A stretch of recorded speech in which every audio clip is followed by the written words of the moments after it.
রেজাউল করিম রনি, আপনার মন্তব্য শুনবো। মূল যে প্রসঙ্গ সে প্রসঙ্গে আমি এখনো আসতে পারিনি, কিন্তু অনেকগুলো বিষয় যেহেতু কথা বলেছে আমি আপনার মন্তব্য শুনতে চাইছি। জি দেখেন, আলাপ তো মোটামুটি চলে আসছে। দেখেন এখানে তো একটা গণ অভ্যুত্থান হয়েছে, পপুলার গণ অভ্যুত্থান, এখানে কোনো বিপ্লব হয়নি। ফলে বিপ্লবে আকাঙ্ক্ষা করে লাভ নেই। সোসাইটিতে এই গণ অভ্যুত্থানের পরে আমরা বললাম যে আমি একটা লেট ফ্যাসিজমের মধ্যে পড়ছে, আর ফ্যাসিজম উইদাউট শেখ হাসিনা, তাহলে হাসিনা চলে গেছে আর সব তো রয়ে গেছে। এই পুরা হাসিনা উত্তর কাঠামোর মধ্যে, হ্যাঁ, হাসিনাবিহীন হাসিনার অবস্থার মধ্যে এখানে আপনার আওয়ামী লীগ একটা খাসিলত, নফসানিয়াত যেটাকে আমরা বলি, সেটা হলো আপনি যদি মনে করেন আপনার দলের লোক মেধাবী সেরা, তারই শুধুমাত্র সব কিছু দিতে হবে, আপনি আওয়ামী লীগের। আপনি যদি মনে করেন এখনো ঘুষ দিয়ে চাকরি নেওয়াটা একটা মেধার কাজ, আপনি আওয়ামী লীগের, আপনি যে দলই করেন, জামাত বিএনপি আওয়ামী লীগ, আপনি যেটাই করেন। ফলে এই যে আওয়ামী নফসানিয়াত, এটা তো এই সোসাইটির কালচার। ঘুষ দিয়ে চাকরি নেয়, সেটা অগ্রগতি করছে। কষ্ট ফাঁস করে মেয়েরা ডাক্তার বানায়, মেয়েটা আগায় গেছে। সমাজে অনৈতিকতাকে আপনি তো কালচারালি নার্সিং করছেন লম্বা সময় ধরে।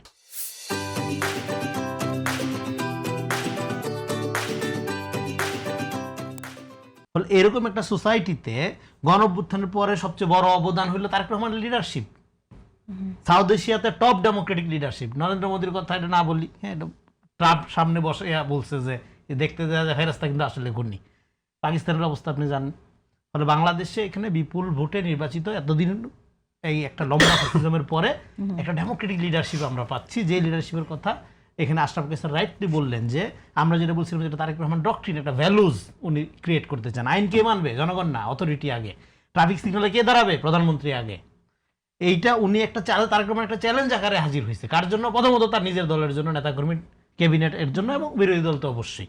এখন এই চ্যালেঞ্জটা আমরা কিভাবে মোকাবেলা করব, এইটা হইল প্রধান আপনার বিষয়। এই চ্যালেঞ্জটা যদি আপনি মোকাবেলা করতে পারেন ভালো মতো, আপনি যদি ভালোভাবে মার্চ করতে পারেন এই ভ্যালুজের সাথে, এই নর্মসের সাথে, এই আপনার ক্ষমতার সাথে, জনগণের সম্পর্ক স্থাপন করার এই প্রক্রিয়ার সাথে, দেশ পুনর্গঠন করার একজন কলিগ আমাদের তার সাথে, তাহলে এই যে আলোচনাগুলো, এই যে হতাশাগুলো, এগুলো কমা শুরু করবে। আর যদি আপনি তা না পারেন, আপনি যদি ওকে তারেক রহমান ভালো জনপ্রিয়, হাতাতালি দিবেন, দিয়ে এইবার আপনি মন্ত্রী বা আপনি বড় নেতা বা আপনি বড় উপদেষ্টা, আপনি আপনার মতো করে আপনার কোরাম দিয়ে, আপনার ভাইবাদার দিয়ে, আপনার দলের লোক দিয়ে আপনি সিন্ডিকেটবাজি করা যদি শুরু করে দেন, তাহলে আমি যেটা মনে করি যে আপনি শুধু দলকে ডোবাচ্ছেন তা না, আপনি দেশকেও ডোবাচ্ছেন। আপনি দুই দিক থেকে ক্ষতি করছেন।